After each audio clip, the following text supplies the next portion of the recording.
Hey everyone, I wanted to show you a few things on how to improve some lines when you're dealing with a melody that repeats. So this is a tune called If I Were a Bell. You may know the tune, but it has a lot of repeated notes in the melody and just kind of, not moving around too much, a lot of repeated notes. So just because you have a repeated melody note doesn't mean that all the other players have to repeat. So by inserting basically chord substitutions within the lines, you can make a nice line for the players to play, easier to play than repeated notes. And I try to avoid repeated notes at all costs, especially in solis and in an instance like this where you have the melody voiced out and the melody is repeating. So rather than have every guy repeating notes, which is really boring to play, and it doesn't sound as good as inserting chords that are actually substitution chords, even at the eighth note level. So let's go through this. I start off, you can see the 13th, C13th is the melody note, but rather than have everybody repeat this, what I did was I moved from C13 sus to C13 flat 9. And I'm going to play this for you in a fast version and a slow version so you can hear this. The nice thing about Finale is, or any of these programs, is that you can hear the music before you pass it out. If you're not a great piano player or whatever, just play it back. And I think sometimes that's a little bit of a crutch, but it does help in this instance to see kind of what's going on. But if you know how to do this theoretically, it should sound good anyway. And if you use the simple rules, biggest rule is good voice leading. So every player has to have a nice line and try to avoid those repeated notes at all costs. So C13 sus, C13 flat 9. Now let's move here. The basic chord of the tune is G13. Now you'll notice that everybody, other than the trumpet player who's repeating the melody, I can't mess with the melody, but I can mess with these guys down here. So I have G13, there's this on the first eighth note, and there it is, just all voiced out. You can see the ninth there, or the ninth in the melody, the 13th there in the alto, and the 7th in the tenor, and, the 3rd and the 7th. So the first thing to do is look at the melody and see what you can do as far as reharmonization. F is a 13th of an A flat chord. So I thought, well, maybe I could just do A flat 13, sharp 11, and that worked out good. This guy moves up to the 7th, there's the 3rd, there's the sharp 11 right there, and there's the melody, which we can't mess with. The next one, I move back to G13, but rather than have this guy play 2 Ds in a row, maybe 3 Ds in a row, I had to move down the sharp 11 of the G chord. And so that is basically G7. We have a double note, which is not the greatest there, but I thought that was probably the lesser of any evils, is to double the melody there. I normally would not do that, but I think the sharp 11 adds enough spice there to make it sound good. Plus, it goes by so fast you really can't tell. Okay, the next one I did kind of a G13 sus because I didn't want this guy to repeat the B. So you can see that every guy I'm making sure that they don't repeat, because up here he has to have the melody. So wherever possible, I did not want repeated notes. So going back here we end up we're back to the G13 as when we started over here. And right here, what I did was, let's see, what chord is this? That is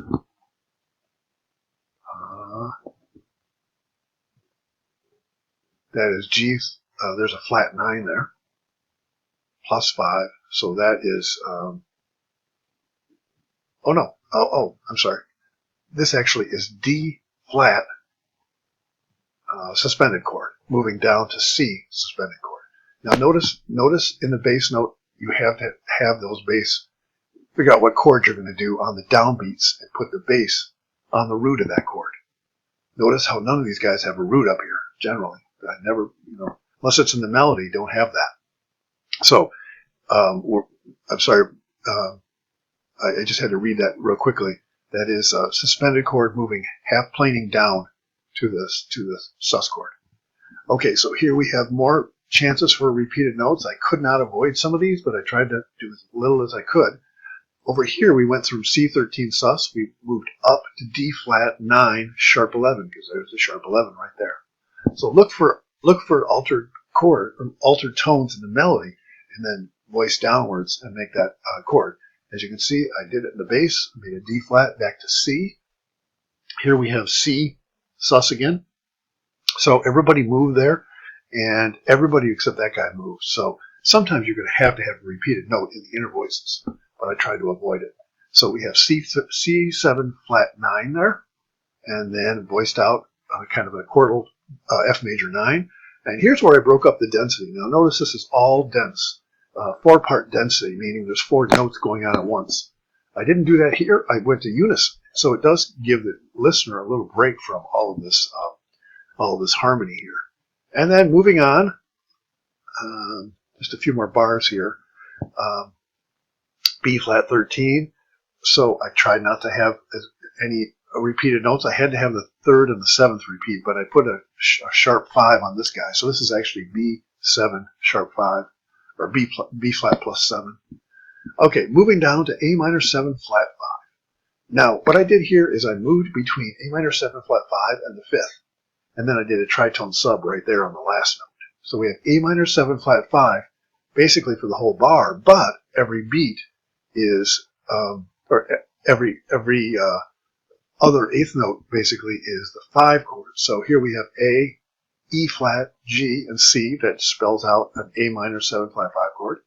And here I went to D7, basically D7 there. Yeah, D9, actually, D9, sorry. And then over here, back to, let's see, that is, oh, here's what I actually planed upward. I started with this chord here, which is D7, and I went planed up a half step. So we don't have any repeated notes there, no repeated notes there, and no repeated notes there. So that half step planing comes in handy because it's so quick and it moves up a half step. The ear can't hear that it's kind of dissonant on that just moving that quickly. And then back to the original chord here, A minor 7 flat 5. And here I did the tritone sub. We got a repeated note there, but I thought I don't want to do that if I can help it. So I did E flat 9. Actually, E flat 13, because there's a 13th, and that moves to D7 flat 9, as you can see. I did not double the C there, so I did have to manipulate around a little bit with this one. But as you can see, I did the E flat 9 again there, going to D flat. So moving up by half step and back can really help in this situation. Okay, finally, let's get to the end here of this 8-bar phrase. We've got G13. Melody moves to G. So I thought, well, why not have a repeated note there and make that a G13 or G9 sus chord right there. Then here, I did a tritone sub, D flat 13, sharp 11. Notice how everybody moves, except that guy. Sometimes the trombone gets the short end of the stick and has to repeat, but for the most part, I set out to not have these repeated notes if I could help it, and it worked out pretty good. So this will go down D flat 13 sharp 11 to C9 sus, C7 flat 9, and that's that delayed resolution as usual. This chord can typically be C7 here, if a lead sheet, look at a lead sheet or whatever. So let me play this for you. I'm going to play a slow version, and then I'll play the fast version, and then we'll be out of here.